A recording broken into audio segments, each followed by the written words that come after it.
कक्षा 12 के सभी संस्कृत के विद्यार्थियों को मेरा प्रणाम। मैं मनदीप रावत आज आपके मध्य YouTube के माध्यम से उपस्थित हूँ।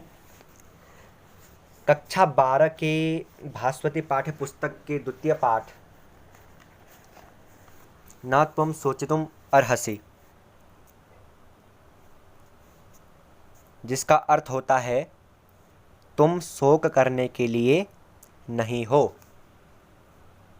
न त्वं शोचितुम् अर्हसि, तुम शोक करने के लिए नहीं हो, यह इसका शाब्दिक अर्थ है।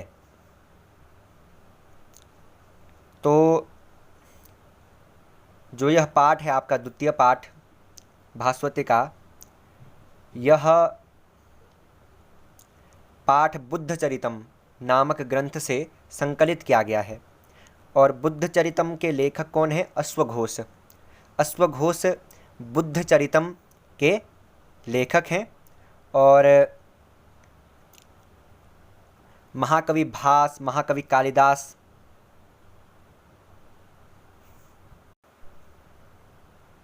के साथ साथ महाकवि अश्वघोष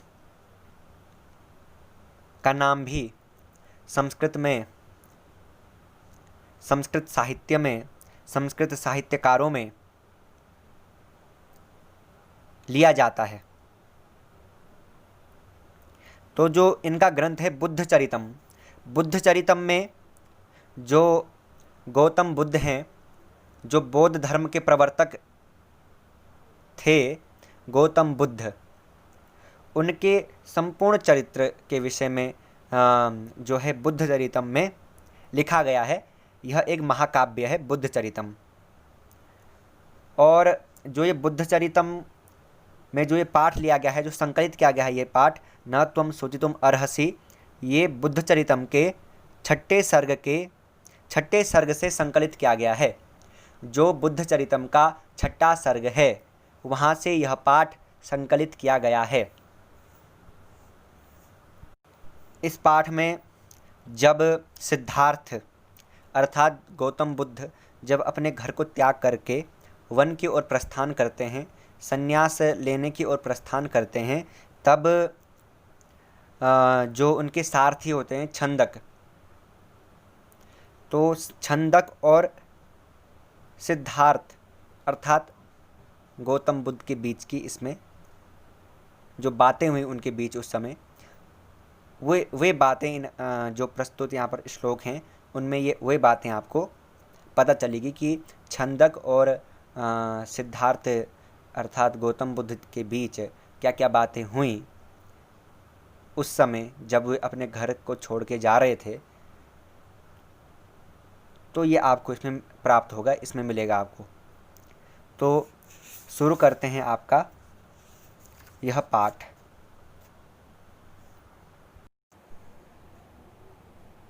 इस पाठ का प्रथम श्लोक है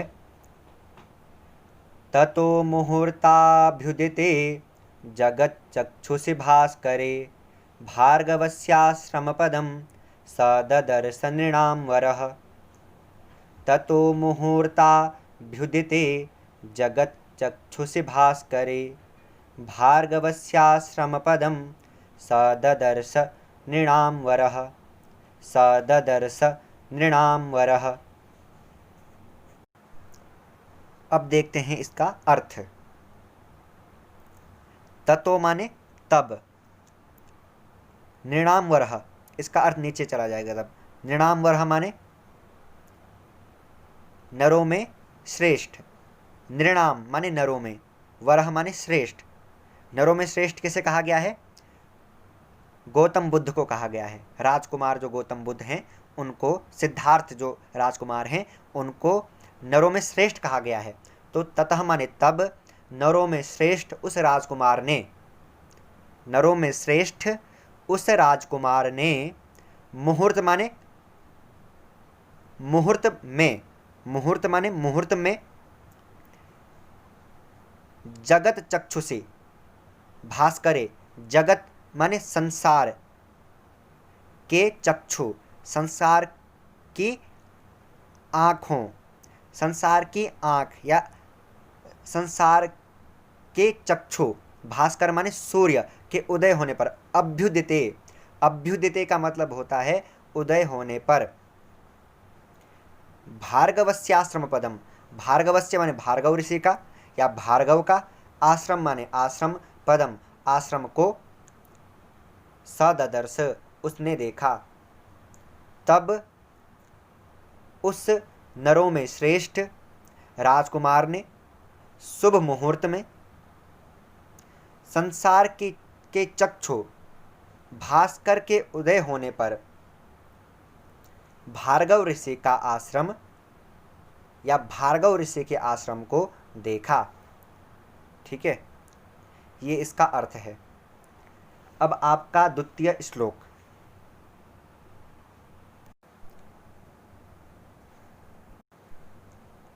सुप्त विश्वस्त हरिणम स्वस्थ स्थित विहंगमम, सुप्त विश्वस्त हरिणम स्वस्थ स्थित विहंगमम, विश्रांत इव यदृष्ट्वा, विश्रांत इव यदृष्ट्वा कृतार्थ इव चाभवत्। सुप्त विश्वस्त हरिणम स्वस्थ स्थित विहंगमम, विश्रांत इव यदृष्ट्वा कृतार्थ इव चाभवत्।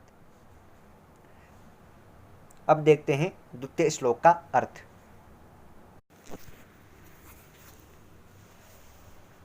जब सिद्धार्थ ने भार्गव ऋषि का आश्रम देखा तो उस आश्रम में सुप्त विश्वस्त हरिणम माने निश्चिंत होकर सोए हुए हिरणों को देख करके,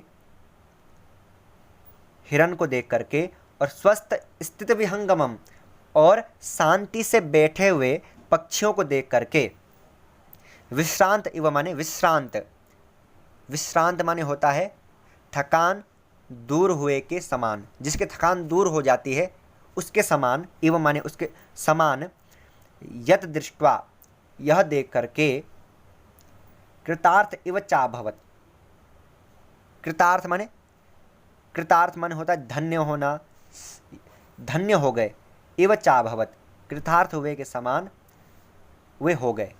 इसका अगर हम एक उसमें अर्थ देखें तो जब वे भार्गव ऋषि के आश्रम में पहुँचे तो भार्गव ऋषि के आश्रम में उन्होंने सोते हुए हिरणों को देख करके, जो निश्चिंत होकर सो रहे हैं, और जो पक्षी हैं वे शांति से बैठे हुए हैं, उनको देख करके, ये सब देख करके, यदृष्ट्वा माने यह सब देख करके वे कृतार्थ हो गए, कृतार्थ हुए के समान हो गए। वे जो सिद्धार्थ हैं वे कृतार्थ हो गए कि ऐसा भी कोई आश्रम है जहाँ पर हिरण जो है निश्चिंत होकर सो रहे हैं, पक्षी शांत होकर के बैठे हुए हैं। तो ये सब देख करके कृतार्थ हुए के समान वह राजकुमार थकान रहित से हो गए, विश्रांत एवं माने थकान रहित से हो गए। ये सब जब उन्होंने देखा तो वे कृतार्थ हो गए एक प्रकार से कि ऐसा भी कोई आश्रम है, कृतार्थ, धन्य हो गई ये सब कुछ देख करके। और जो उनको थकान थी, जो यात्रा से उन्हें थकान हो रखी थी, वो सारी थकान भी उनकी मिट गई ये सब देख करके। ये इसका अर्थ है। अब चलते हैं आपके तृतीय श्लोक पर। सविस्मय निवृत्त्यर्थम तपः पूजार्थमेव च स्वां चानुवर्तितां रक्षन् अश्वपृष्ठात् अवातरत्। सविस्मय निवृत्त्यर्थं तपः पूजार्थमेव च स्वां चानुवर्तितां रक्षन् अश्वपृष्ठात् अवातरत्। सविस्मय निवृत्त्यर्थं तपः पूजार्थमेव च स्वां चानुवर्तितां रक्षन् अश्वपृष्ठात् अवातरत्। अब देखते हैं इसका अर्थ। स माने वह, वह माने वह राजकुमार माने सिद्धार्थ, वह राजकुमार विस्मय निवृत्त्यर्थम, विस्मय माने आश्चर्य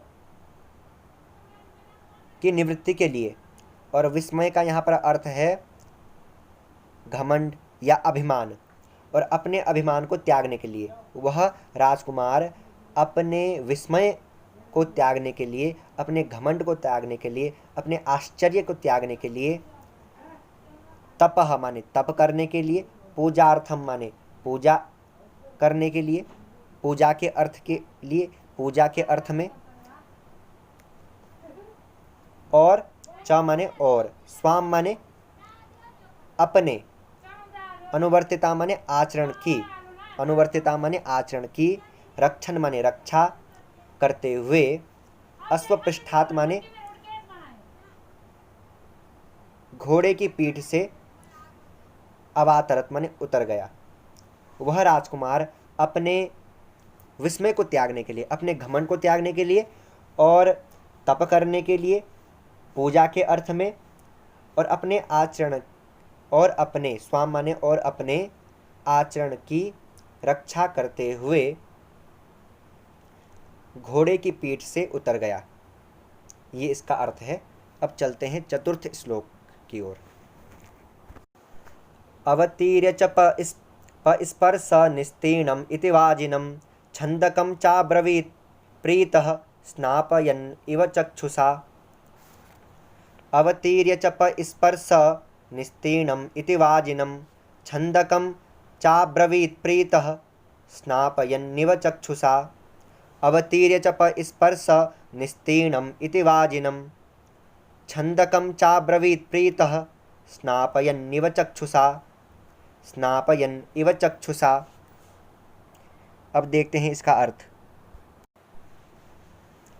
अवतीर्य माने घोड़े से उतर करके, स्पर्श, स्पर्श माने स्नेहपूर्वक स्पर्श करना, वाजिनम किसको, घोड़े को, घोड़े से उतर करके और घोड़े को कैसे स्पर्श किया, स्नेहपूर्वक स्पर्श करके,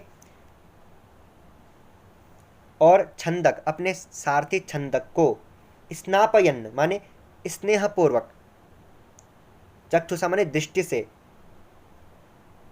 देखते हुए, च अब्रवीत प्रीतः, अब्रवीत माने बोला, प्रीतः माने सम्मान से, सम्मान से बोला, निस्तीर्णम तुमने हमारे मार्ग को पार करा दिया है। तो इसका अर्थ है कि उस राजकुमार ने घोड़े से उतर करके और घोड़े को स्नेहपूर्वक स्पर्श की करके और अपने सारथी छंदक को स्नेहपूर्वक दृष्टि से देखते हुए सम्मान से कहा, तुमने हमारे मार्ग को पार करा दिया है, अर्थात तुमने मुझे अपने गंतव्य पर पहुंचा दिया है, अर्थात तुमने मुझे जो मेरा गंतव्य स्थान था वहाँ तक तुमने मुझे पहुँचा दिया है। ये इसका अर्थ है। अब चलते हैं आपके अगले श्लोक की ओर, 5वें श्लोक की ओर। पंचम श्लोक। इमं तारक्षोपमजवं तुरंगमनुगच्छता, इमं तारक्षोपमजवं तुरंगमनुगच्छता, इमं तारक्षोपमजवं तुरंगमनुगच्छता। दर्शिता सौम्यमद्भक्तिर्विक्रमश्चायमात्मनः, दर्शिता सौम्यमद्भक्तिर्विक्रमश्चायमात्मनः, इमं तारक्षोपमजवं तुरंगमनुगच्छता, दर्शिता सौम्यमद्भक्तिर्विक्रमश्चायमात्मनः, इमं तारक्षोपमजवं तुरंगमनुगच्छता, दर्शिता सौम्यमद्भक्तिर्विक्रमश्चायमात्मनः। इमं माने इस, तारक्षोपमजवम माने गरुड़ के समान गति वाले, तुरंगम माने घोड़े, घोड़े को, अनुगच्छता माने अनुसरण करते हुए, दर्शिता माने दिखाई गई है, सौम्य माने सौम्य, मद माने मेरे लिए, मत माने मेरे लिए, भक्ति माने भक्ति, विक्रम माने पराक्रम, च माने और, अयम माने यह, आत्मनः माने तुम्हारे द्वारा, आत्मनः।